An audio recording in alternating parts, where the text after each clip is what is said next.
We are live!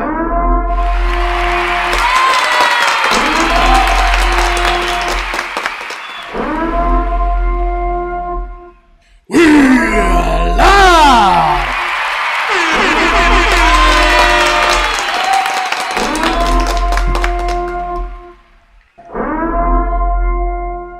Welcome to Speculation Sunday! We got Just Ask Danny in the house! Danny, how are you doing, my friend? I'm doing good. We had an amazing kickoff for the Boenberry Festival and for Star Wars Season of the Force. So another amazing weekend for theme parks in Southern California. It's kind of crazy how things are going down because there's still a food and wine out there somewhere. It's just like... It's funny. You know what's funny is I've never picked. I mean, our Knott's Adventure can confirm this, but I've never picked up on it. But when you go to the website for Knott's Berry Farm and specifically the Boenberry Festival, all the verbiage for it, even when you Google it, like on the front page, they call it the Food and Wine Festival. So it's almost like they want to pick up on like people searching for Food and Wine Festival, and then they get Knott's instead. Because when you click it, it says Knott's Berry Farm's Food and Wine Festival. What? And I was like, that's kind of weird. You type in Knott's Berry Farm Boenberry Festival. Boenberry Festival. Food and wine. Food and Wine Festival. I never heard nobody call Boenberry Festival Food and Wine. Like never. Like that's never been a thing. It says the Knott's Berry Farm Boenberry Festival is our annual food and wine festival. And I was like, I've never heard it called the Food and Wine Festival before. Yeah, it's the Boenberry Festival. They serve wine. I'm not trying to say they don't, but when I think of food and wine, I think of Disney, dude. I think of Disney. Our Knott's Adventure says, yep, they've been using that verbiage for a couple of years now, and they know what they're doing. Yeah, they're like, we got to hit that search engine, you know? Those keywords. Yeah, so Knott's Berry Farm's Boenberry Festival did kick off this weekend, but we didn't get a chance to go like we had planned. But we will be doing it this week at some point. But our Knott's Adventure already has a bunch of stuff up for like what food was good and what wasn't. If you want to check all that out. Yeah, let me show her just to give people a glimpse of everything. Our Knott's Adventure, our favorite Instagram when it comes down to Knott's Berry Farm. She had quite an adventure. She did like a lot of the entertainment, the food, merch. There's a lot to cover for for the Knott's Food and Wine Festival. But yeah, there's a lot to do. Boenberry Festival is one of those like you could catch yourself there till the nighttime because it's just the way the day. So that right there, Mondo, that Boenberry Market, the berry market, the special premium. So I actually did go to Knott's this weekend to specifically get that because I thought, oh, hey, I'll just go pop into Berry Market and pick it up because my parents are actually visiting right now, and I wanted to get that for my mom so she could like take it back with her. And I went to Berry Market; they didn't have it. I went to every store that I could think of in the park that sold like the jams. No one had it, and some of the associates didn't even know what it was. And so then nobody had it like because it was sold out, or nobody had it because it hasn't arrived. I didn't know because a lot of the associates didn't know what it was, and then some were like, "Oh, we don't have that, but Berry Market will have it." And I'm like, "Well, Berry Market didn't have it, so I don't know what to do." So I just was like, I kind of gave up after I went to like 6 or 7 stores, and when I left, I was like, "Let me just check Berry Market again." And they actually restocked it, and so they had like 5 left. So they didn't have it because it's selling out. Yeah, so Berry Market does have it, so that is a place to get it. And our Knott's Adventure said that they got it at another store as well too, Gold Trails, which is the main like hotel store when you walk into Ghost Town on the right side there. That usually has like Ghost Town Streets, right there. Yeah, if you're ever watching a Mondo video where he's talking about some new thing at Knott's, the merch that he's filming, 10 times out of 10 is going to be in Gold Trails Hotel. Oh, I That just or like Cody's saying Corner. that. I like saying the name, Danny. Gold Trails Mercantile. Mercantile. I just like saying mercantile. What's up, Jamie? But yeah, I finally found it, and it was like finding gold, I guess. I don't know. Well, we got to ask the question, Dan. Did you try it? No, because I gave it to my parents. So. Oh my! Well, we'll try. We'll buy one. We'll try it in the coming week. We'll try it in the coming week. What is it? Probably what, like $8-10? It's $12.99. Whoa! Holy macaroni! Yeah, that's an expensive jar of jelly. What? It's their premium. Yeah, it's a lot more expensive than the other ones. But when we were talking to the director of merchandise, he was saying that this is very, very premium, and they spent months developing this to match the original recipe from Cordelia Knott, the original founder of Knott's Berry Farm, the Berry Farm. This was as close to her recipe as they could get it, while also making it something that could last on a shelf, right? There's a few things you have to do. You can't just make a fresh berry and then have it last on a shelf. So, but this was as close as they could get it, and they were really excited about it, and he was like pumped. And like that was one thing that stood out to me when he was talking about it. He was like, you got to try this. So it's probably worth it. I was able to get my season pass discount, and then you, Mondo, have a pass perk for extra discount, so you can even use that. Yeah, that's true. What do I get? Probably like 30% or something. Yeah, Palm Tree 150 in the chat asks, good question, since we're kind of starting off with Boenberry Festival. How long does it last? Our Knott's Adventure actually just posted that Knott's Berry Farm extended the days for Boenberry Festival. It's now going through mid-May, whereas it was stopping at the end of April before. So they've extended it a little bit further. Yeah. May 18th is the date. So you want to get your boysenberry on? You got a good amount of time. I feel like Peanut Celebration was like bloop, gone, just gone. Man, where do we start today? Are we gonna say, Danny? I was just gonna say, Mary Cam in the chat brought up a really good point. Big, huge news coming out of Six Flags. Superman Escape from Krypton, or as the OGs know it, Superman the Escape, will be permanently closing at Six Flags Magic Mountain. This is the tallest thing at Six Flags that you'll see in the park. It's also the anchor for Lex Luthor's Drop of Doom, which goes down the side of the tower. For right now, that attraction's scheduled to reopen, the Drop of Doom, but the Superman ride basically went down.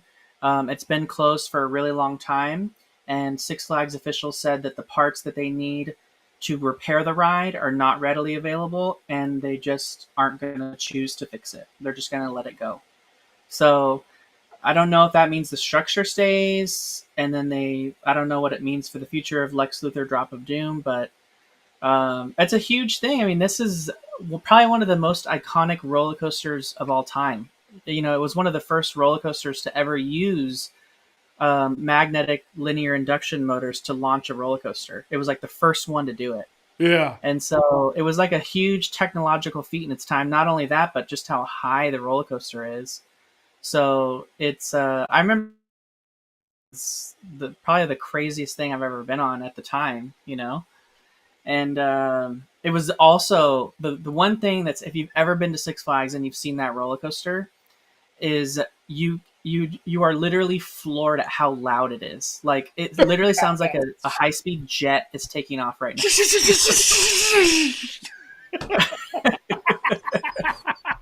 Times 1,000 though, like that times 1,000. Yeah, so, I think the sad part about it, Mondo, is that like it closed, and it's just been closed for like a really long time.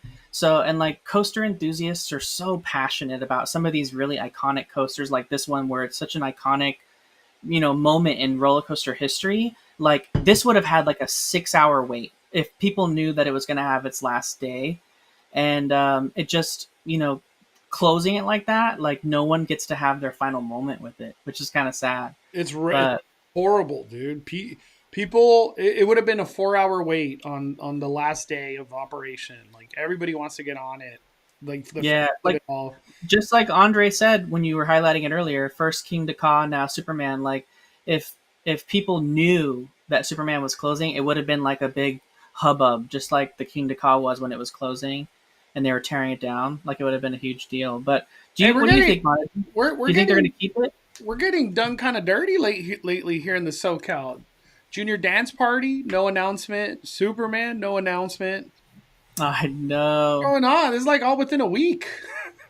What's your idea, Mondo? Do you think they'll keep that structure just kind of like sitting there just for Lex Luthor, or do you think that ride's not really worth them keeping it? I man, So that's a lot of well, maintenance to keep a structure like that, making sure it's like safe and sound with like wind and all that kind of stuff. You know? let me ask this, Danny. Is this more of a Cedar Fair thing or a Six Flags thing? Like who's pulling the trigger on shutting this down? Like how do you like is there's no way it's like a even, like both sides wanted it to go down or like how is this happening? Cuz ever since the Cedar Fair Six Flags merger, things have got a little weird. We got a Montezuma just building the biggest the God, I'm trying to not be mean. We got Montezuma over there just sad in the I saddest just think state, there's, man. I think it's kind of like a little bit of priorities, maybe. Like, um, the Six Flags that we have now just really isn't all that interested in preserving the history, right? Um, this is a very historical roller coaster. Like, it's the first of its kind, and so, but with that being said, like I mean, if you've ever been on this roller coaster, there's these gigantic white boxes all along the track in between each side, Yeah. and those are the big magnetic motors that they would need to have for each of the motors that would push the roller coaster further and further along and higher up the track. And it just, I mean, the thing just took so much power. So it's really old when it comes to like technology. I mean, nowadays the magnetic launchers are usually just these like little fins that pop out of the track, like on Incredicoaster, and then the roller Like coaster just has magnets on it, and then it just goes. things have become tremendously more efficient, like from a power Yeah, and perspective. so I think in this case, it's just like it's so old. There's no parts available. So like if they wanted to fix this, they're gonna have to spend millions of dollars getting The some accelerator sort of, route where it's just different yeah, like all accelerator. times. They're gonna have to get some manufacturer to like custom make them parts to make it work because the company that makes this roller coaster obviously doesn't support it anymore. I mean, it's old. It's an old roller coaster, but Poncho it's like says he says I don't think Superman has anything to do with the merger. I think they really just couldn't find the parts to fix whatever was broken. I just want to say something because I've been covering Six Flags now, so I kind of have an idea of the beat. Not super in depth, but I have the feel of Six Flags. This roller coaster was running, and a fire happened near Superman, and ever since the fire happened, they just shut it down, and it never came back. I don't know if there was like something broke on Superman. I don't know what the true narrative is, but I don't think it was that something broke because it was working and a fire happened and then they just never relaunched it.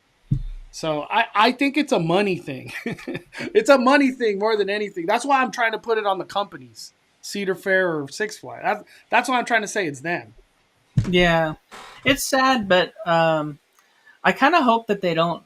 If it now that they are confirming closing it, I kind of would like them to tear it down. Like, I don't like it that it's just standing there and then you don't get to ride it. Gigantic eyesore, Danny. There's just this memory of the tallest eyesore ever right now. Yeah, I mean, It's so sad. I don't really think that Drop of Doom is like worth keeping the tower up there, but No, no way, maybe dude. There's no way, dude. I have a feeling this will all be demolished at some point. But it's kind of a weird one too, Danny, because like, how do you deconstruct this thing efficiently?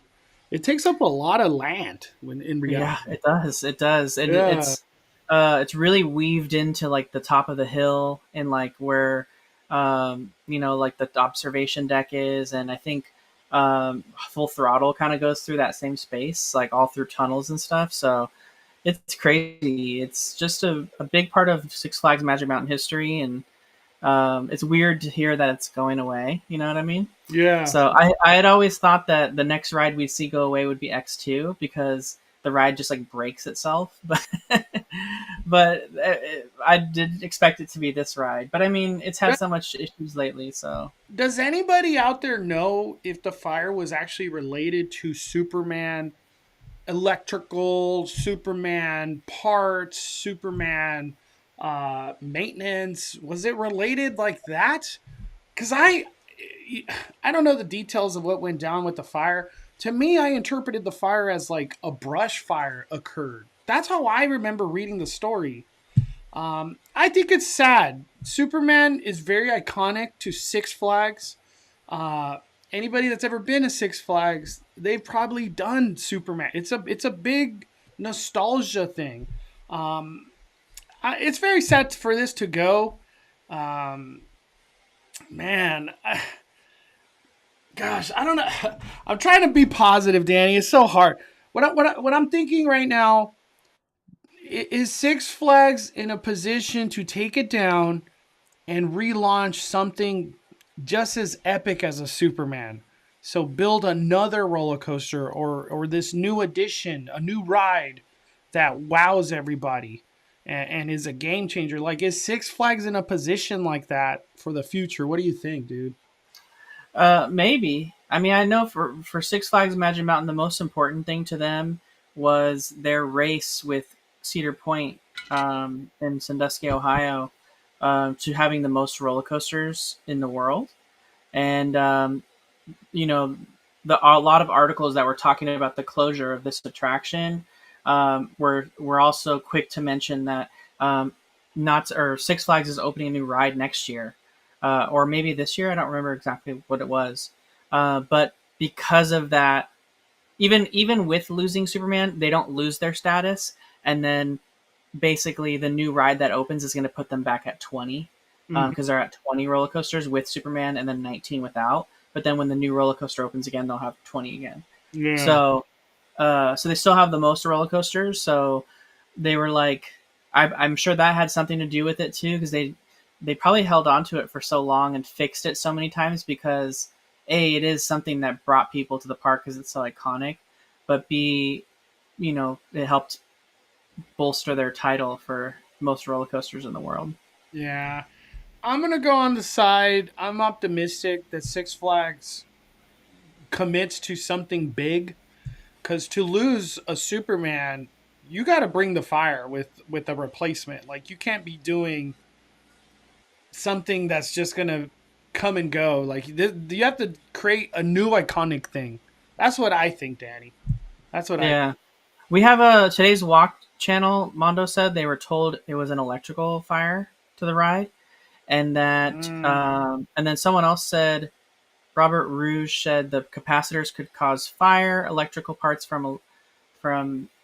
Oh, so that yeah, there just wasn't really a lot of old parts on it, and I just remember that ride needed so much power to work, and you could tell how much power it needed because when you were waiting in line, I used to go to Six Flags literally all the time back in the day when I used to ride all those rides. I would ride like everything as much as I could, and you'd be waiting in the depths of the Superman queue, which is like this long line inside, and you're in the the ice caves of like Krypton or whatever, yeah. and in his sanctuary. And every time the roller coaster would launch, all the lights would dip and dim in the line. And then as soon as it was done launching, they would turn back on again. So you could tell it was just like straining the power to get that thing to just move. You know what it reminds me of when I used to have like a car system, like bass system, and when I would get it too loud, like things would not work electricity wise because all the juice was going to the amplifier. It just reminds me of that. We got a super chat from Johnny dropping 5. Hopefully, we get hopefully we can get Comcast to buy DC and Looney Tunes, and we get better DC and Looney Tune rides at Universal Studios Hollywood and Orlando. I wouldn't put it past that they want to sell that stuff, especially the way they're treating Looney Tunes. DC, it's all up in the air if James Gunn really saves DC. Um, I have to say I don't know. I think I remember hearing or like reading the first preview or the first screenings of Superman did not hit well. So we'll see if they could pivot on whatever the heck they were doing. But I'm totally. I'll say it again. I want Universal to get a hold of Batman and build Gotham and an insane dark ride with the creative force of Universal Studios Hollywood. Oh, and to put a Batman stunt show. That's all I want. That's all I want. We used to have a cool one at Six Flags. Dude, the Six Flags Batman stunt show, that's what I remember as a little kid, Danny. Dude, remember when Bane would transform like right in front of you? It was the coolest thing. Dude, Bane was like a scrawny, skinny dude, and then all of a sudden the thing flips and he's just like gigantic and mean and scary. I think it was Poison Ivy controlling him, right?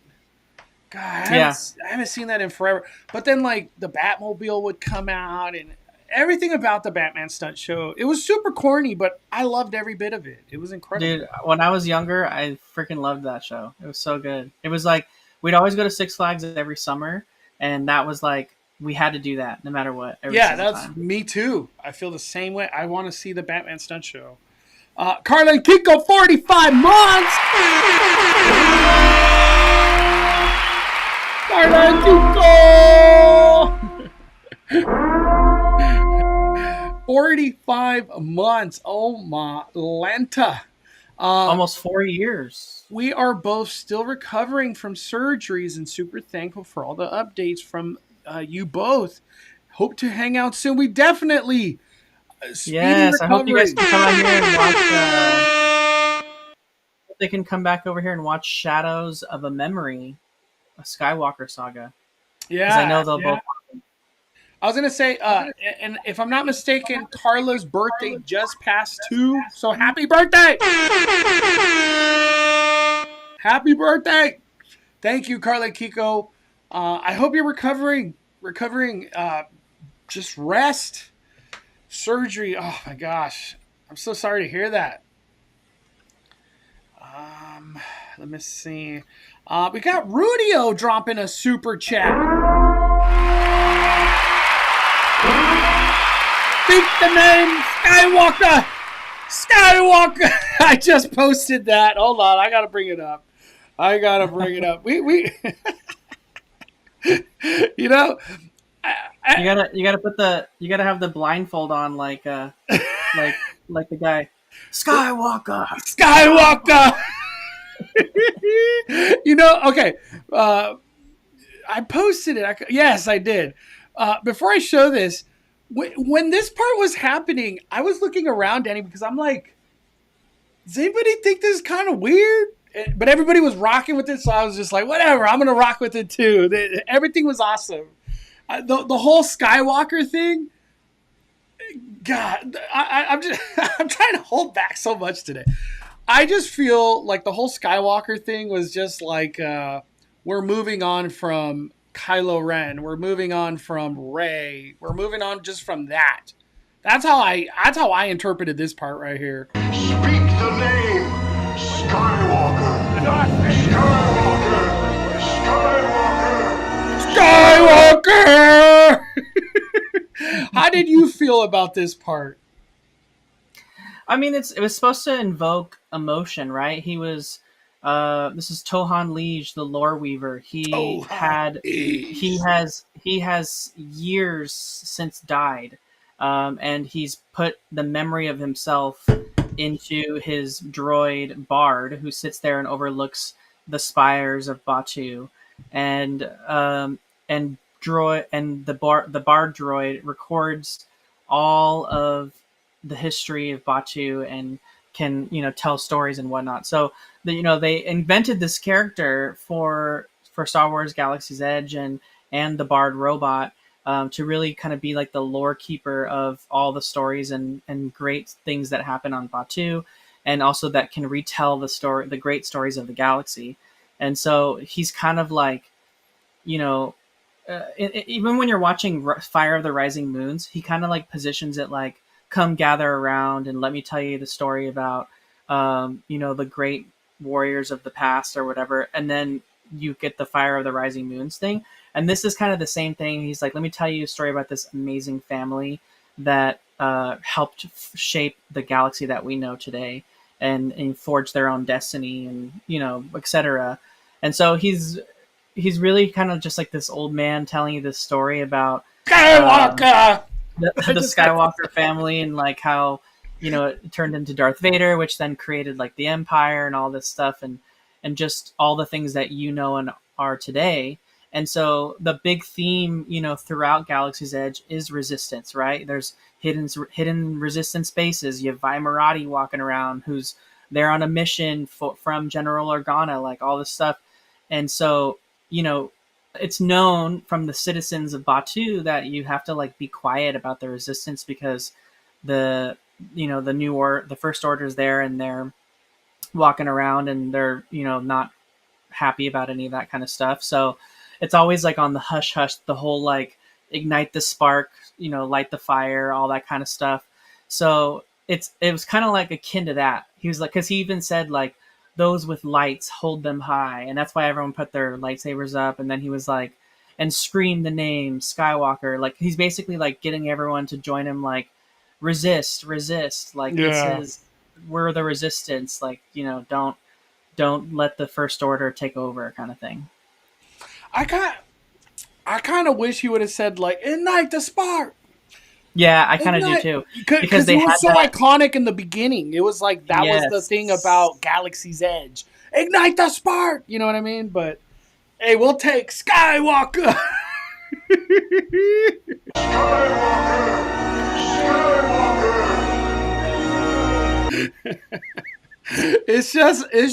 I have to admit, it's awesome that Disney is embracing the heck out of Luke Skywalker and just Skywalker in general. All right. Before we go full Star Wars, thank you, Rudio. Alyssa and Rudio was there, but like he never connected with us. He was just like, he came late, and then I don't know, he was doing his own thing. I wish we saw you, Rudio. I haven't seen you forever, man. I want to bring this up from my Alyssa, Danny. Have you ever visited WDI in Glendale? This will be my first ever going for the Duffy event. Any tips? Have you ever been there, Danny? I have been there, yes. When I used to work for the company, I would go there occasionally. And it's a very fun place to visit. I think if she's able to go into the common areas, which a lot of times you are, she'll probably see the ride vehicles from Bugs Land. So she'll see like Heimlich and Lady, from the Francis Ladybug Boogie. So that's kind of fun. There's like ride vehicles out there. They have like a people mover and like a Skyway bucket and all that kind of stuff. And then maybe they get to shop at Mickey's of Glendale, which is nice, because usually you only get to do that at D23 if you're not a cast member. So that's kind of a fun thing too. And then the cafe that's there is called the Big D, I think. Okay. How do you feel about Disney catering to Duffy? It's kind of odd. Love it. Yeah, I think it's great. It's almost like a foreshadowing that like maybe they're trying to commit a Duffy. Dude, they just got to find what sticks, right? They have to find, like in Japan, that's really drawing people to the parks, whether it's old or young. Like, millennials are all about it in Japan, and so is the younger crowd. So they need something like that here at Disneyland, because we already know millennials are bought into Disney because we grew up with it a little bit more. but Gen Z, Gen Alpha, like they may not be in that same boat. So Disney has to find a way to do that. Maybe they can kind of make Duffy relevant here. Yeah. I I think a meet and greet of Duffy would go hard. I don't know if Disney would commit to like a show, Duffy and Friends kind of show, but I think I'm gonna put it out in the Matrix just for my Alyssa. I think a Duffy and Friends character dining. Duffy and Friends character dining. I don't know where you'd bring it, but honestly, I feel like Plaza Inn would be a good one. And it's just like it's there for 1 month kind of thing, Danny. You know what I mean? Like it's just Yeah. a short. You get a 1 month thing to do it, and that's it. It would go hard. People would go nuts for it. I would do it. We got a super chat.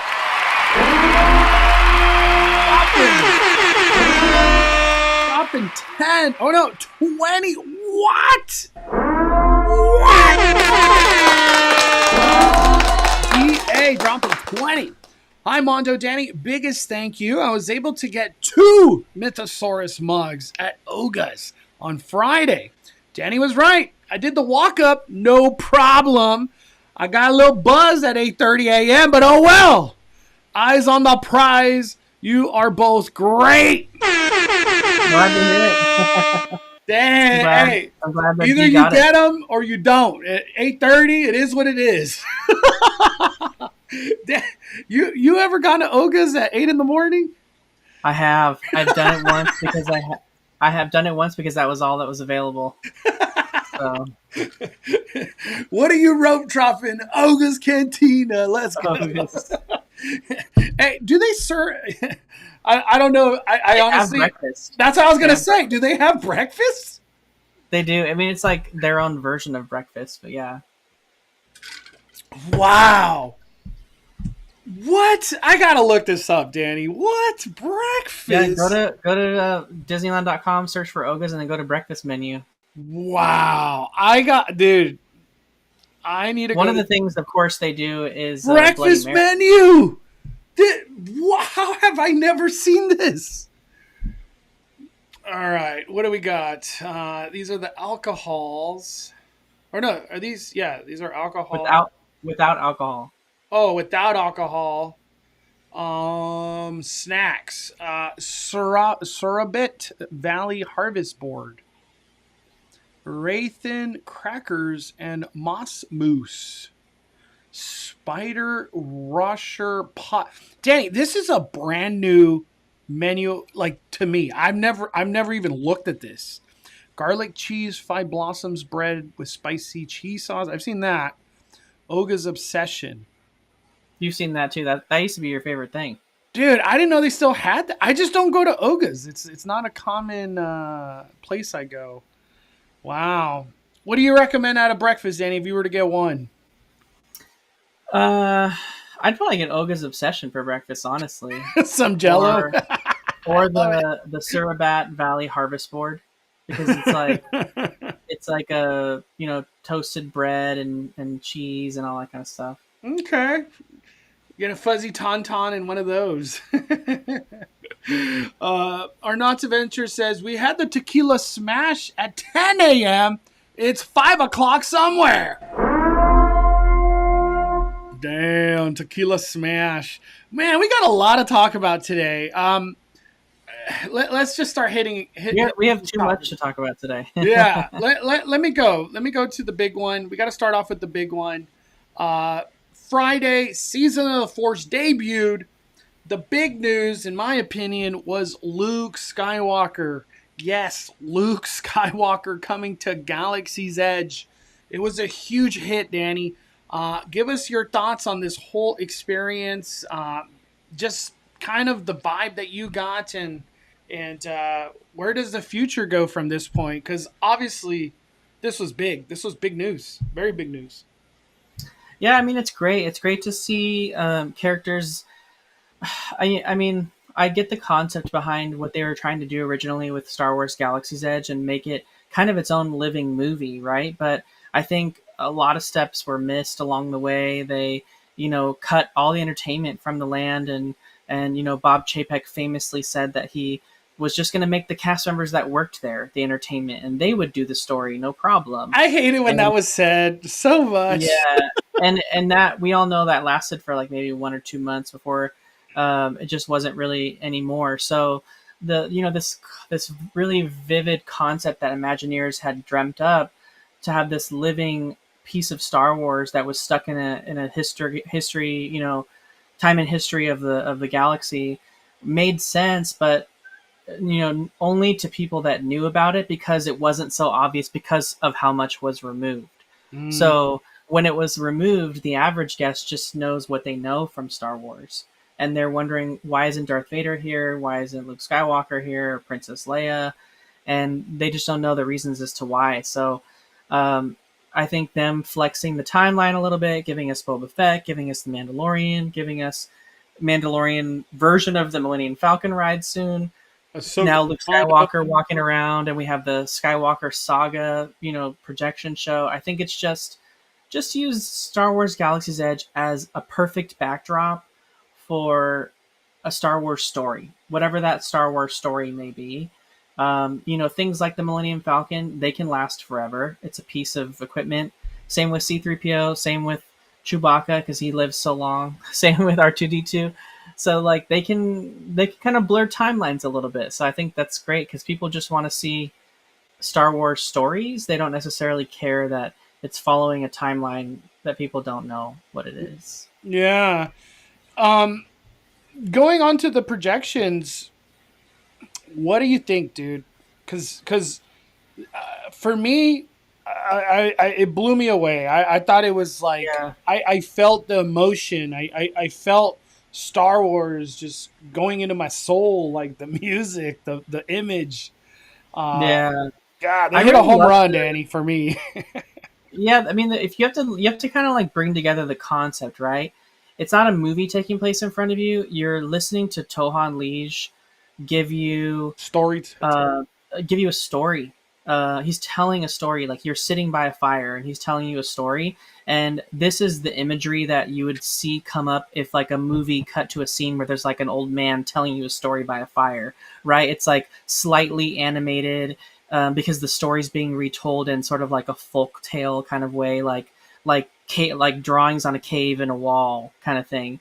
So, I see a lot of people comparing it to, the show that they had at Disney's Hollywood Studios during how that was literally just a sizzle reel from the movies. I mean, there's not really a lot of creativity there for people saying that that's better. Well, arguably you could say it's better because it's got fireworks, right? Like there's fireworks part of it. They would shoot off fireworks during, and they would have giant spotlights that go into the sky that look like lightsabers. Like it's a different show. This is supposed to be like an epic storytelling that's unfolding in front of you. And when you think about it in like that magical way, when you're there in person, it just feels, like Mondo said, so much more impactful. And that's kind of how I view it. I don't compare it to the Hollywood Studios thing because it's literally just clips of the movie, like World of Color put together. It's not even the same thing. So this, the imagination and the storytelling and the vibe that they went for this, it just felt very grand, very epic. They hit so many scenes that you just connect with so well throughout this whole show. Like when the AT-AT part happened, I was just like, what the heck? Are you serious? Like when I was doing the live stream, in my mind, I was just like, what in the Baba freak? They're making this, they're making the side of the over there all of a sudden shoot cannons. What? Yeah. And all I kept thinking was like, why didn't this debut day one? And I think what? I agree, Mondo. This and I think had to have been in play, Danny. It had to back then, 5 years ago or whatever. It had to have been obviously a budget cut. I don't know what else to say. It was a budget cut. Yeah, and I think I think like there's a person in the chat, Canary Burns, who's trying to like call us out and say it's the same thing, and it's like he's saying we're missing the point, but I think he's missing the point in the sense that it's not like it at all. The Disney Hollywood Studio show is literally a sizzle reel, clips from the movie. This is hand drawn art that's following a story by a narrator. He's telling the story of Luke Skywalker and Leia as they grow older, and like this happened and the galaxy changed this, and then they're giving imagery as he's talking. It's being narrated. It's not just clips from a movie put together. So it's not the same. It's very different in that aspect. My thoughts on the Hollywood Studios thing, ain't nobody care. This is Disneyland. I don't care about Hollywood Studios. It's literally on the other side of the United States. Nobody cares. I care about Disneyland. Studio show, like this, the studio show's good, but it's not. It wouldn't have a place in Star Wars Galaxy's Edge. That's a different show. I'm just trying to say it's irrelevant. I don't care. I'm at Disneyland. To me, this show, I never thought I was going to see the day that Disney just embraces Skywalker, and they did it. They went super hard. I couldn't be more happy as a Star Wars fan, as a Disneyland fan, to see this show come to life. Everybody around us, Danny, was on the same page of like, wow, that this was so badass. Like, yeah, I loved how they used that little part, like the little round part, like you mentioned on the left side, where like that's shooting. That thing came to shooting cannon or like lasers and whatever. Yeah. It's so many. There's so many parts in this show where I'm just like, dude, this is just great. It's great. I also picked up things on the second one I didn't pick up on the first one. Like, I totally missed the whole, when the narrator starts to talk about how there was the galaxy changed. Like, there was a moment of great happiness and hope, but only for a time, he says, and then they showed like the party on Endor with like the Ewoks and stuff, but I missed that part. The first time I didn't remember seeing that, and then they kind of transformed the spires into like the trees from like the Ewok village. But that was kind of cool. Yeah, no, there's a lot of things. There's a lot of things in that show that you completely miss on the first view. And remember, I was telling you, Danny, I was like, did you see Ahsoka and Obi-Wan and Yoda in the mountains? And every time I ask somebody, they're like, what the hell are you talking about? I'm like, they were all there. Nobody saw the other Jedis on the tip of the spire. What the? Yeah, it's like you pick up on different things. That's why I want to watch it a few more times. No, dude, we have to watch it again. I want to see that again. It's a great addition to Galaxy's Edge. I have a feeling, Danny.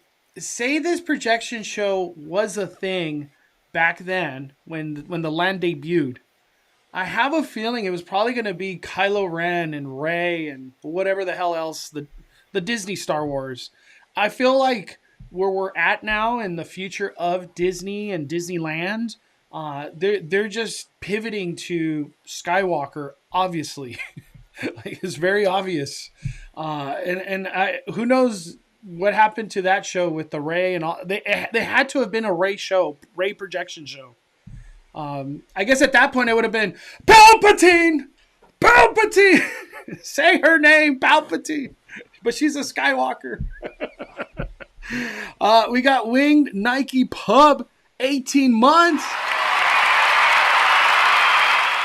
Hey all. Just came back from WonderCon. Hope you're all having a great Sunday. Let's go.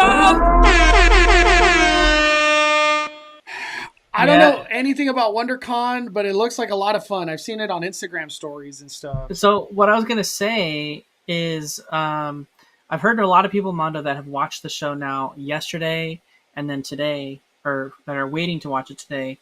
There's a lot of people in the chat that are saying, I want to go see it. I want to go see it in person. I think the big thing that needs to be said, right? For us, it was a little bit different because it was the first day. So people were camping out as early as 4 for that. But that's not necessarily going to be the case when you're going to see it. It is still really new, but what I have heard, Mondo, at least in the last couple of days, is that the Millennium Falcon area gets completely cut off at 8 o'clock. Like hard cut off. An hour before? Yeah, complete cut off at 8 o'clock. So there's no access. So you kind of have to be there at least by 8 o'clock to get there. At least right now, that could change. Disney changes all this stuff as soon as, but like at least for the last couple of days, they've been shutting down the access to that area at 8 o'clock because it just gets too impacted. And then the only way you can approach that area is if you're coming to ride the ride. Yeah. And the ride has its own access that they use on the left side just for the ride. And they won't let you, go to the viewing areas for that. So what's not clear, and I don't really know, is the first showing of this show is at 9 o'clock, and fireworks are at 9:30. So Fire of the Rising Moons is at 9:30.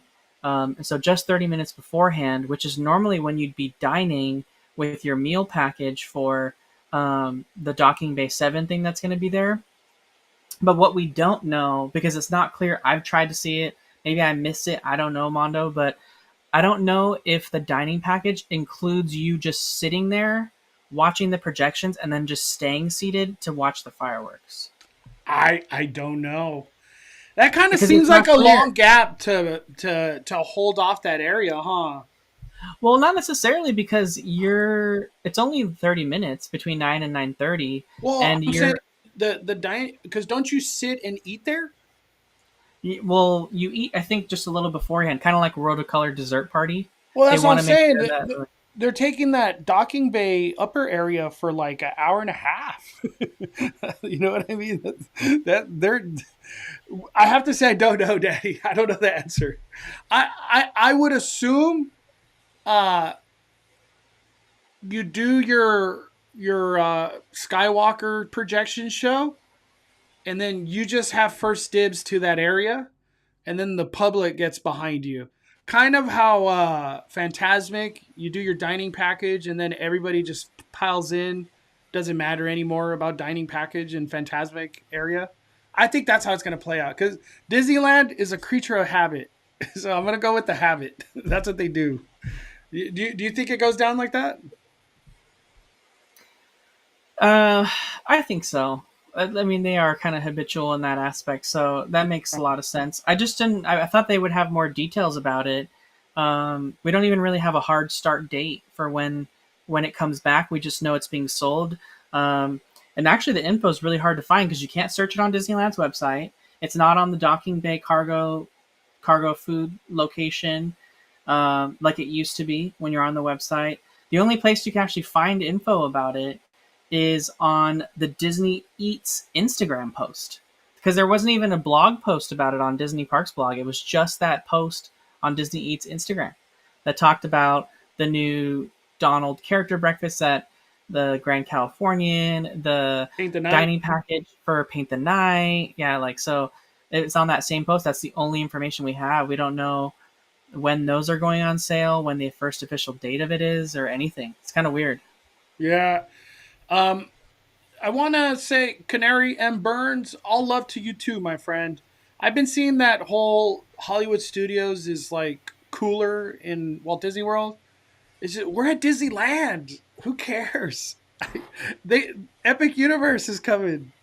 I almost like am in the boat of who cares. I'm not going to experience it right now, and it doesn't really affect Disneyland or Universal. Yeah, and then there's yesterday, Mondo. I noticed in the schedule projections were at 8:30, not 9. What? To talk about the projections, we don't even know when it's ending. In all reality, I don't know when it's ending. Is it going to go on for the rest of the year? I don't know. I really don't know. There's a lot of unknowns. 8:30, Danny. What the heck? Dude, imagine the people that show up at 9. They're like, there's no show right now.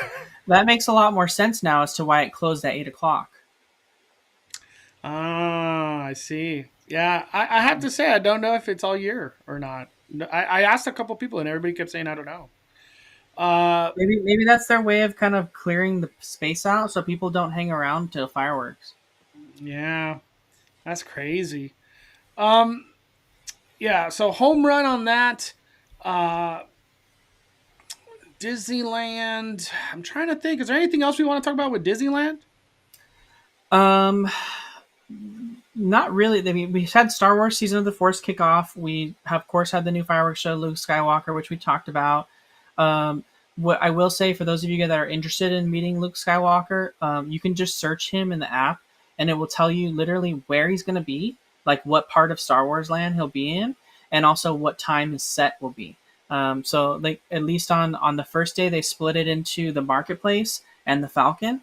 So he was either walking the marketplace or he was walking the Falcon area, and he had different sets throughout the day. So just search Skywalker, and not only will you find Luke Skywalker's character post, but you'll also find the Skywalker show, and what times are scheduled for that day. Because again, we could all be talking about this 8:39, and Disney picks a different time. We just don't know. It's always on the flux. You never know kind of what's going on. So I would just say if you're interested in going there for Star Wars stuff, make sure you're checking the app for everything that's important and around all these things.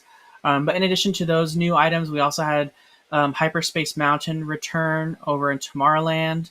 Another exciting change in Tomorrowland was Star Tours is back to randomized sequences again as far as locations. So Star Tours is not stuck on all the stuff from Ahsoka. The flying whales every time. Yeah, the what do you call it? Light speed whales. So you essentially you might get that destination again, but it's randomized so again. So you have a chance of getting something different. So that kind of changed. A bunch of the new food for Star Wars Season of the Force is mostly at Star Wars Galactic Grill in Tomorrowland.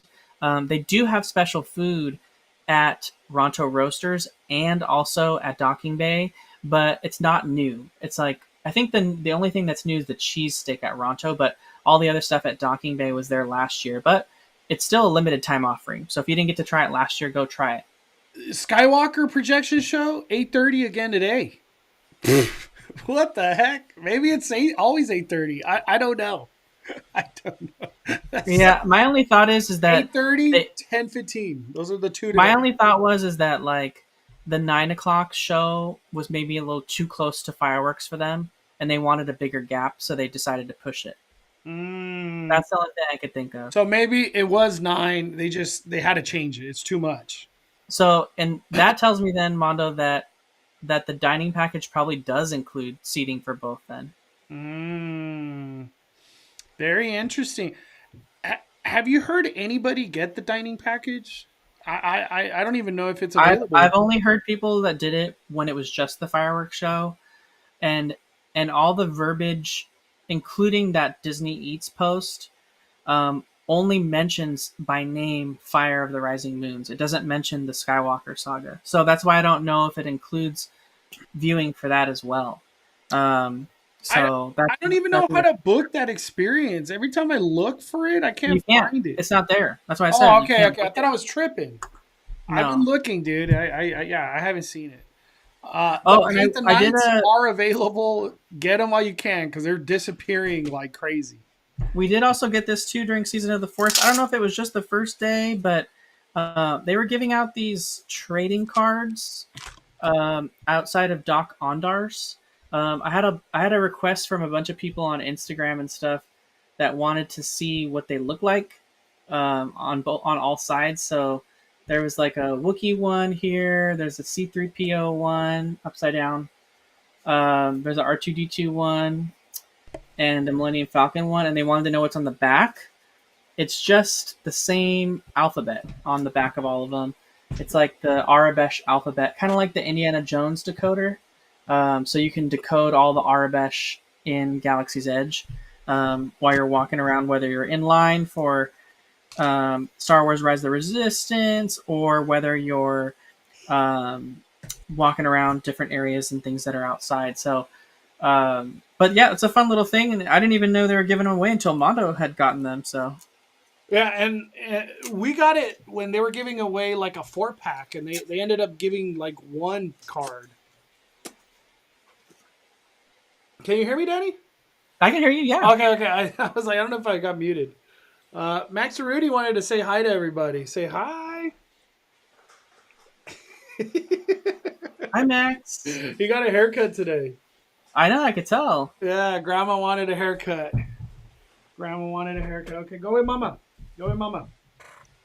Um, for Season of the Force, how do you feel about it as a whole? Like, what's your thoughts? I think it's great. I think it's cool that Disney's trying to kind of still do some Star Wars stuff for people that don't go to Star Wars Night, and also just continuing to appease the fandom during this time where that does fall also along the Star Wars Day, May the 4th. So I think it's great that that's still all part of their kind of seasonal offerings. And also I like that at least for the last 2 years they've tried to give us something special and unique. Last year it was the debut of Fire of the Rising Moons fireworks show, and then this year it was, of course, the all the new things we have that we've been talking about. So it makes me excited to see what Disney has under its hat or up its sleeve for next year's Star Wars Season of the Force, because it seems like they're giving us something pretty cool to come see and be a part of every single year they've done it. So Yeah, in my my hopes of like theme park stuff, I never had something cool coming to Season of the Force every year in my playbook. That's why it's surprising how hard they're going for Season of the Force. I'm very appreciative. They keep making it cooler and cooler. Like, they kind of added like 2 nighttime spectaculars all of a sudden in Galaxy's Edge. Like, could next year be the lightsaber battle, Danny? Can we be blessed that good? yeah, maybe, right? You never know. What'd you say? What'd you say? For me, Season of the Force was perfection. If you're a Star Wars fan, you got everything you would have ever wanted. Characters, the projection show, the fireworks, the whole setting. Tomorrowland was just pumping Star Wars music the whole time. Oh yeah, that's another thing I forgot to mention. Yeah, they just did a great job, Max. Coco, go with Mama. Tomorrowland is where you meet Darth Vader. That's the one spot where Darth Vader will reside. What were we gonna say about Hyperspace Mountain? What were we gonna say, Danny, about Tomorrowland? You're muted. No, I was just gonna say you're right. I forgot that they, I forgot to mention that they play the music in Tomorrowland, all the Star Wars music. It was blasting down that main corridor where Star Tours is and Buzz Lightyear, as well as all around the People Mover station, the former People Mover station. Yeah. The Hyperspace Mountain, I got a chance to do it. It was kind of struggling. I don't know if they fixed it day 2 kind of thing. The audio was like really messed up. I don't know why, but it is what it is. Hopefully that gets fixed.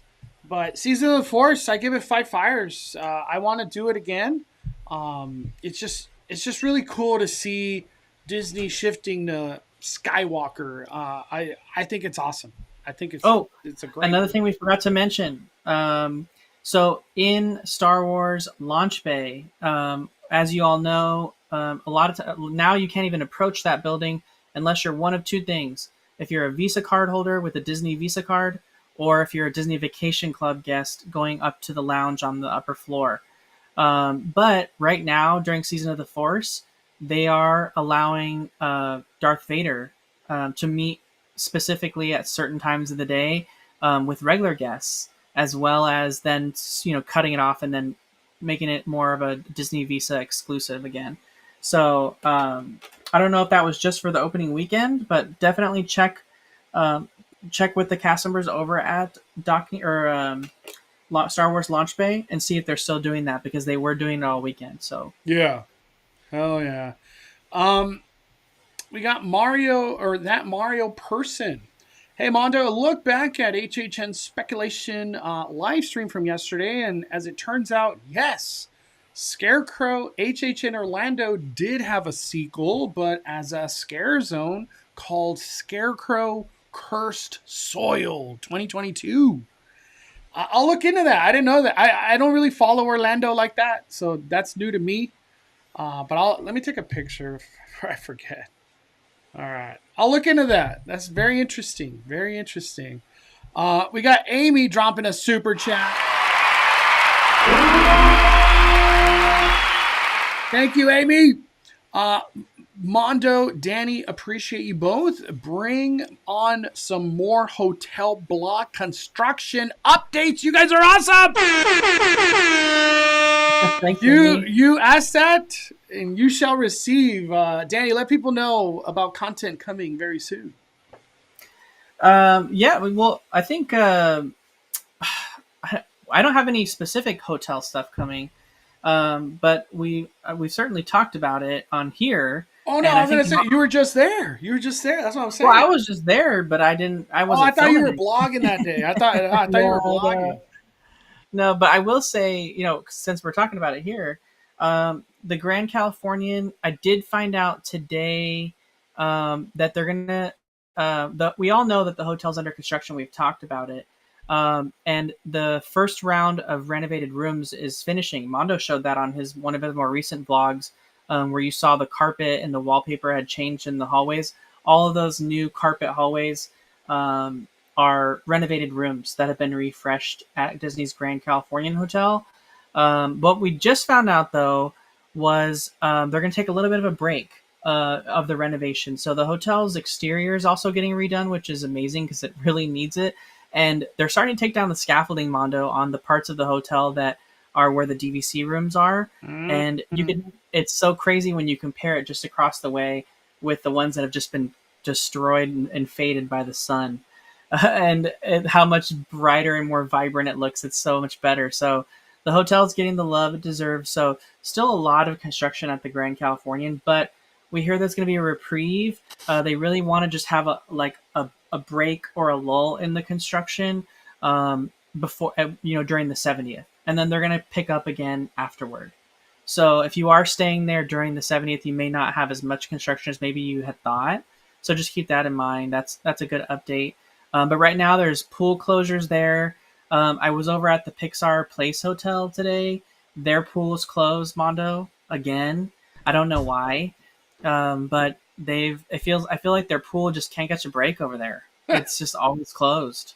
Yeah. So they've got construction over at the Pixar Place Hotel. The Grand, they're about to lose both of their restaurants. Jeez Louise. They've got a temporary Storytellers Cafe, but Napa Rose is going to go down next week. Yeah. So I think Friday is the official last day of Napa Rose. And these projects that are happening are like not a fast thing either at the Grand. Yeah, it's not a fast thing. That's why it's like, I don't know whose decision it was to like maybe kind of delay the construction, but maybe they think it's worth it. I don't know. I feel like just rip the Band-Aid and get it all done. Just do it. Just get it done. Amy dropping another super chat. What area of the hotel was that? That has since been updated with new carpets.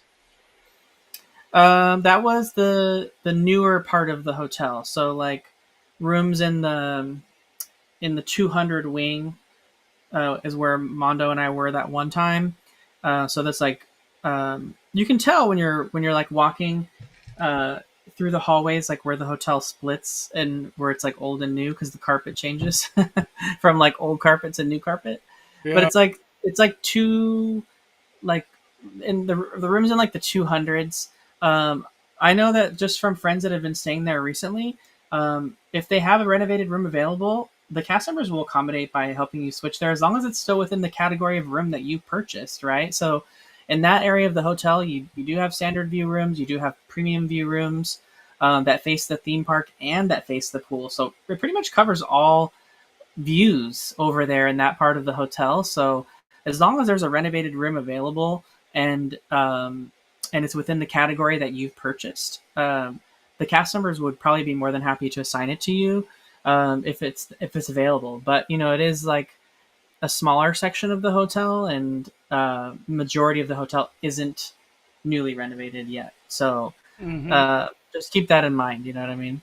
Yeah, I can't wait to see how it all plays out. These are crazy big changes that are just they're kind of low key happening at the Grand.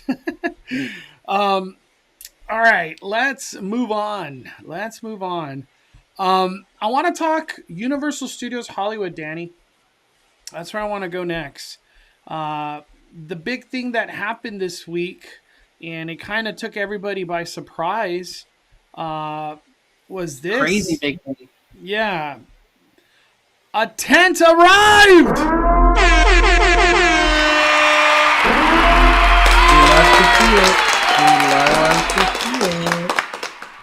So a tent finally has gone up for Halloween Horror Nights 2025 at Universal Studios Hollywood. This is over there at Curious George parking lot. Um, I could only assume the way it's pointed, we're gonna get some great looks over time at the facade. So the updates should be awesome, hopefully, unless they put up these crazy walls where we can't see over there. Yeah, it is. It's pointed in a different way than it Yeah, has been in the past. Insidious is like sideways. This one's pointed at us. You know what I mean? Yeah, It's very exciting. Also, the it makes other me wonder if we're going to enter though, Mondo, from the if they do it on the horizontal side. you imagine they put you're saying from like from the middle. I Yeah, don't or know. like I have to say I yeah, don't know. I don't know anything. That could happen like how Insidious was. It was like in the middle kind of thing.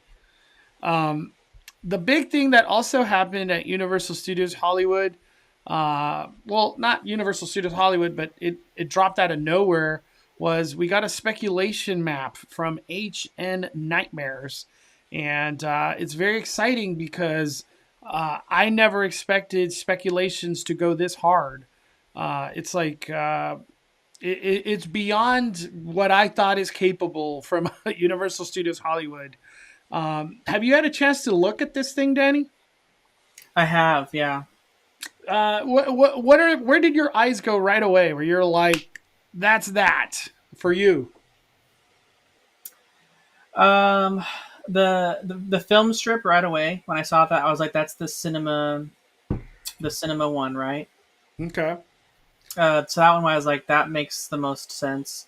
The doll, the Parisian courtyard being the doll aisle of the dolls, that one was like sticking up right away. But then I was just like, well, which one of these is Five Nights at Freddy's? And then I thought the camera, because the whole when you're playing Five Nights at Freddy's, the video game, it's all about looking through security cameras. Like the whole entire game is played through looking through security cameras that look just like that. Yeah. So I was like, that could be Five Nights at Freddy's, and that'd be a really good spot for it because Five Nights at Freddy's, those actors are in those costumes, they need air conditioned sets, so they need to be in this. They need to be in a sound stage with some climate control because it's going to be hot, hot, hot, hot.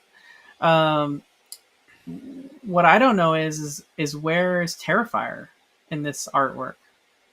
It's being speculated the trash bags right here, Danny. So Okay. that would be I think literally the tent that we were just looking at, which is kind of crazy. uh, And then for what's the witch hat? Is that Scarecrow? yeah, that's the Scarecrow one. Um, what were your thoughts on Scarecrow when it came? I think it I was like love 2022. Scarecrow. I love Scarecrow, So and the you're I'll never welcoming forget. a part I'll two. never forget Mondo walking out of there and being like, "Oh, I just got shit on by a Yeah. bird. Like, this is gross." Like it was like the Mondo's instant reaction. No, Scarecrow is great. I watched a walkthrough yesterday. I was like, damn, that was actually like really really good, like really really good. I open with open arms a Scarecrow sequel, especially with the team of Hollywood. It's going to be good. My eyes went to the trash bags. Like for me, Terrifier is the big one where I'm just going to be like, I can't believe Hollywood did it. They really did it. The crazy part about Terrifier is this post. I think I have it right here. This one. I can't forget who first saw it. I wish I could like give him credit, but I had to do the research myself to make sure that this was real, because anything could be screen or anything could be photoshopped, and it looks like the person said it. But this is real. I even connected the link to this Twitter post. Somebody asked, should I audition for Halloween Horror Nights this year? If you know, you know, and put a clown emoji. And Art the Clown, who is the actor who plays Terrifier, David Howard Thornton, responds with, do it. Literally do it. That's how he responded. Do it! Just do it! And he put a clown emoji to follow it up. I'm thinking Terrifier's coming, Danny. Like we can't be getting this amount of hints, or even almost honestly like a confirmation there.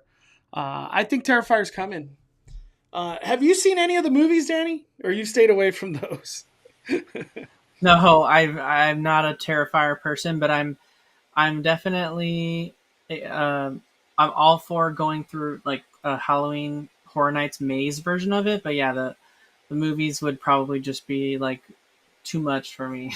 No, they are too much. I will not sugarcoat it. They are too much. It's so Someone over else- the top gore. Like just Someone else in the chat, Mondo, said that what if the trash bags aren't trash bags and they're like Krampus? I know. Like Santa. Either whatever one it is, Terrifier or Krampus, those are literally god tier houses. Like they're both really good, really really good. And it doesn't necessarily. And they mentioned that it doesn't have to be like the movie Krampus. It can be an original maze because they had their own version of Krampus in Holidays in Hell. Whatever it is, I am beyond excited. Krampus would be great. An original Krampus, just totally not even from the movie, just something else. The other one too, Danny, that was like super super speculated on is Scream. How do you feel about Scream?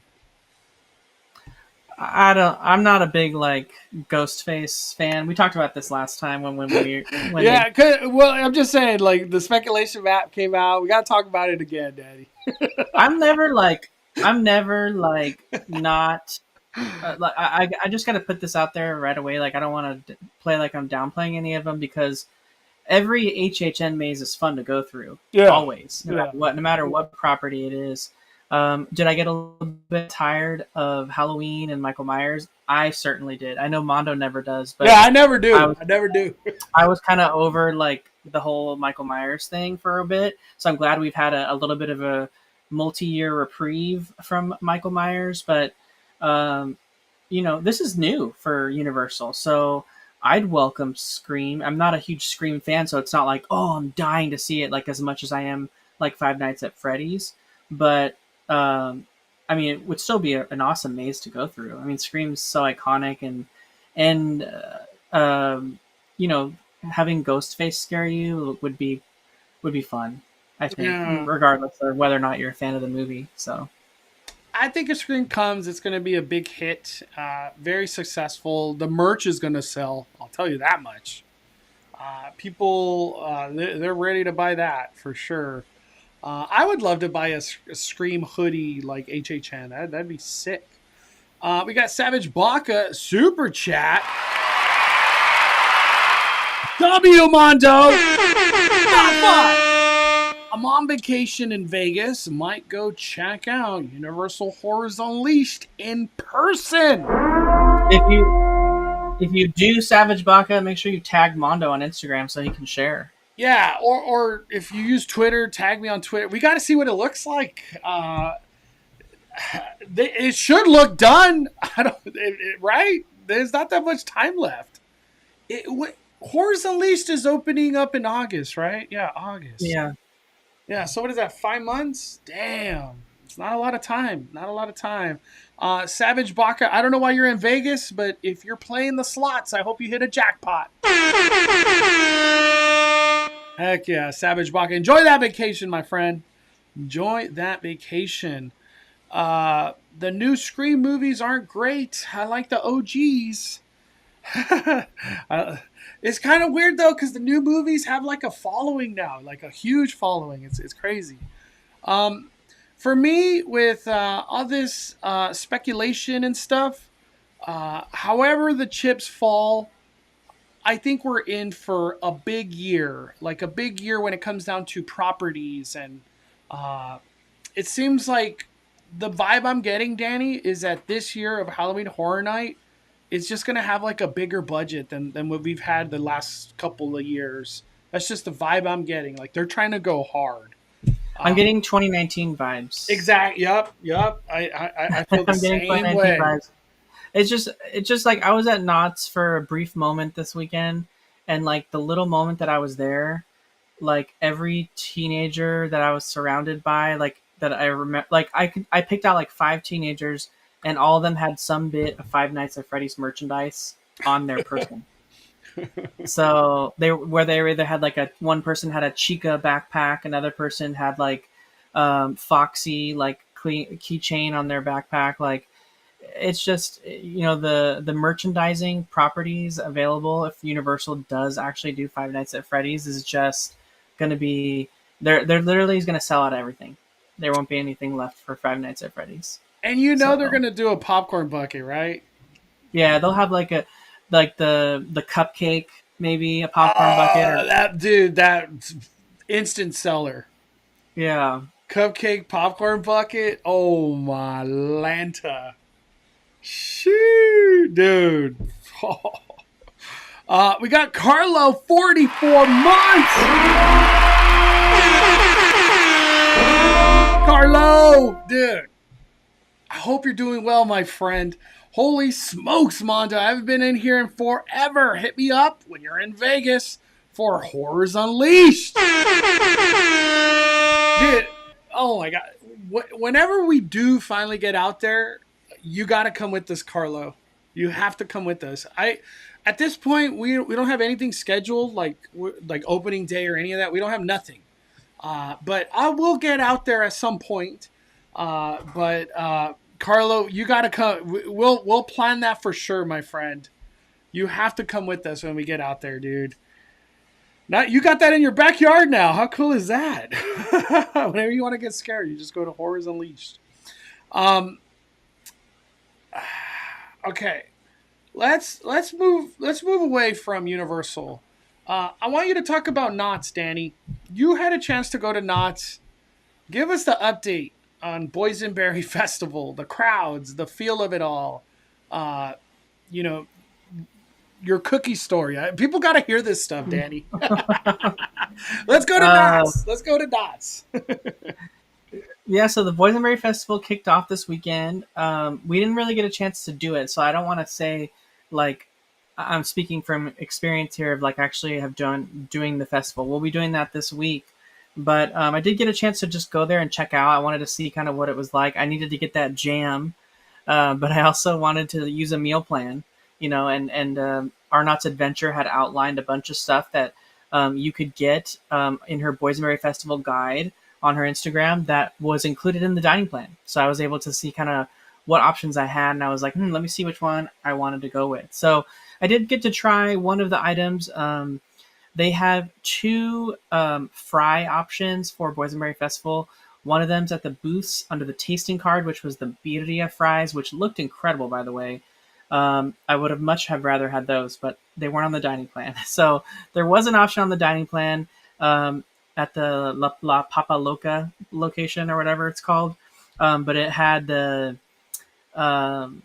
boysenberry marinated chicken fries with a boysenberry garlic sauce on top, and also chopped jalapenos and cheddar cheese. They were okay. They weren't the best. The boysenberry marinated chicken was the best part of them. Did not like that boysenberry garlic sauce.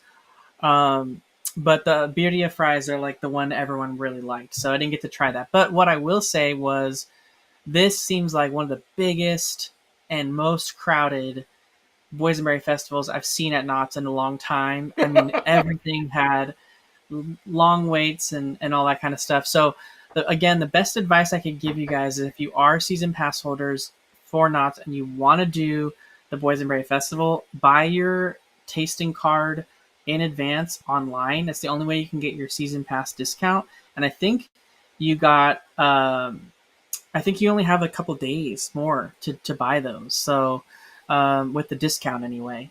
And then on top of that as well, just I feel like the lines, Mondo, to get the stuff that was covered under the tasting card was way better than the lines that people were trying to use their dining plan. And that makes total sense, because everyone's trying to use their dining plan. So like all the dining plan lines were like massive, and then the booth lines for the tasting card weren't that bad, honestly. But it seemed like a lot of things that stuck out, like the boysenberry beignets, people loved those. The elote had a long line, and there were a ton of people eating all that. What was the other one that like seemed to be really, really popular with a lot of people? It seems like, Mondo, that the beef tips, I saw the version that they give you in the park. They looked way better than what we had. It's usually the other way. Yeah, but I really liked the way they did the setup inside the Wilderness Dance Hall, that barn, and then outside the barn, like they had like a queue set up on the inside, so you can kind of order all your stuff together. They had like flights pre. It was really nice. It was like the way they had it set up. So they seemed pretty organized. Arnott's Adventure says you got the Papa's fries. We hated those. Yeah, today is the last day for the discount offer, she just said. So get your discount. You're going to Boysenberry Festival. You save $10 if you're a pass holder. Get your discount. Yeah, the other thing he was talking about the cookie thing. So if you guys watched Mondo's Boysenberry Festival preview, one of our favorite desserts that we had was the rhubarb pie bar and the boysenberry pie cookie. They have those at Ghost Town Bakery right across from Ghost Rider attraction. And so I waited in kind of a long line to get into that bakery because it was a lot of people trying to go in there.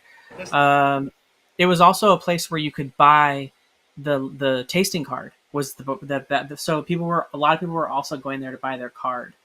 And so I was in that line and I was going to get that cookie because I was like, I know that cookie's good and I want to get it. And so the cookie had like a sign stuck in it that said boysenberry sugar cookie. And it said like $3.59. And I was like, why are they calling it boysenberry sugar cookie? Like I thought it was called the pie cookie. It's like, but maybe I read it wrong or remembered it wrong. And then, so she gives me the cookie and which is big, by the way. It's a really big cookie. And then she like goes to ring it up. She's like, oh, it's going to be like almost $11. And I was like, $11? Like the sign says $3. So $11 for a cookie? For a cookie. And I was like, well, the sign says $11 or $3. And she's like, oh, I had the wrong sign in the cookie. It was supposed to be on the like just the regular sugar cookie with like the boysenberry sprinkles on it. And and she's like, this one's like $10. And I was like, oh no, I don't want that cookie. So that's the long and short of it, saying the food items that are under the tasting card, if you're buying them a la carte, they're crazy priced. Like the prices are just insane. So the tasting card really is the value, because if you're getting, let's say, the annual pass discount, it's $45 and you get, what is it, 8 tastings, Mondo? Yeah. So you're only spending like $6 a tasting, really, around that. It's like not even that much, and it's less than that. And the taste versus like buying the cookie outright was $11, and then like the lemonade's like $12. But like those are all covered under a tab. So the tab is definitely where you wanted to go. And doing all 8 in one day is not possible unless you're sharing with everyone. So you're gonna be food comaed or drunk if you do drinks. yeah. So get the savings, like Arnott's Adventure says. Buy that tasting card and you have all the way until May 18th or May 16th or whatever to use it. So when you go back to Knott's, you can use 2 more, and then use another 2 more. Yeah, I was gonna say a tasting card for Boenberry Festival. It's perfect for like 3 trips, like 2. Oh, you get 6. You get 3. 6 tastings. So Oh, 6 that's like tasting. what? They're like $8 a piece, but still, that's like better than paying 10, 11, almost $11 for a cookie. And you know the So- alcohol drinks, those are like $15, $18. No, they're more than that. What? Yeah. Dude, anybody that's gonna go drink at Knott's, buy a tasting card. You're saving a lot of money. Literally saving a lot. If you just use your tabs for drinks. Oh man. Yeah. Sadly, we weren't able. I wasn't able to go to Boenberry Festival, but we will be there this week, no matter what. We're gonna be there, try a bunch of food, see what entertainment is available, because not all the entertainment's available in the weekdays. But I'm excited. I've heard nothing but good things. A lot of people raving about a lot of the things at Boenberry Festival, so I'm excited. Tequila Smash Mondo, $18. $18. And look at these things from our Knott's Adventure. The beef birria sliders. That's one tab. That's one tab. Imagine 5 more of these things. Like, dude, you're pace yourself with these things. Pace yourself. I think she tried the tequila smash, posted a picture right here, Danny. That thing right there will get you buzzing. I almost don't even recommend one person having that. You got to share it. She said the fried French toast was so good. Really? That's the one. She has it on her page. It's the one right next to the picture of yeah, there you go. Fried French toast. Stuffed with boysenberry cream cheese. I love French toast, so this is right up my alley. And that jelly looks good too. Wow. Yeah, and she said that the birria loaded fries were huge. I wanted to try the birria fries so bad, but they weren't on the. I didn't have a tab, so they weren't on the they weren't on the dining plan. This one right here? Yeah, I was like, just the salsa verde alone on top looks so good. Damn. So good. Where do you find that? Wilderness Dogs, of course. My old favorite place, Wilderness Broiler. All right, Danny. Closing thoughts on everything, my friend. We'll stop here. Man, such a great, successful weekend for Star Wars Season of the Force. It's been, it was such a fun day to spend all day at Disneyland. In wrap and a Tatooine sunset, like old times at Galaxy's Edge. So it was crazy. It was fun time. So, but I would say, we're coming down. We only have basically April's this week, Mondo, coming up, and then that's it. Like, we only have April, and then as soon as May starts, we're 70th. So it's just crazy. As much as I can. Paint the night, Wonders Journey as much as I can. Yeah, now Disneyland 70th upon us. Very exciting times. We're gonna start seeing all the decorations go up, right, Danny? For Disneyland, they have to. They have to put them all up. The castle already got some flags at the very top, like the purple, green highlight. I don't even know how to describe those colors, but it's already looking like the 70th, the castle. It's going to be cool. I can't wait to see the centerpiece that's going to go on Main Street. There's a lot of cool stuff coming at Disneyland. Danny, any content or anything on the horizon to let people know before we get out of here? Yeah, I filmed a vlog from Star Wars opening day, just like when I was there with Mondo too. So that'll be up probably tomorrow, my guess. And then of course we'll podcast, and then we'll see here on Speculation Sunday next week. And hopefully next week we'll have some more cemented rumors maybe about HHN than what we have. Like, maybe we get a little bit more leaks from the Twitter sphere. I hope so. I don't know. Everything's, it's just crazy. I hope, well, most importantly, I hope we get an official announcement. They just drop a house. Boom. That's my favorite shirt, by the way. I wear that one all the time. Ah, look at this thing. I'm sad. I never bought the sweater, Danny. I know. I kept from buying it because it wasn't a hoodie. I like hoodies. I don't like the zip up, and I wish I should have just bought it.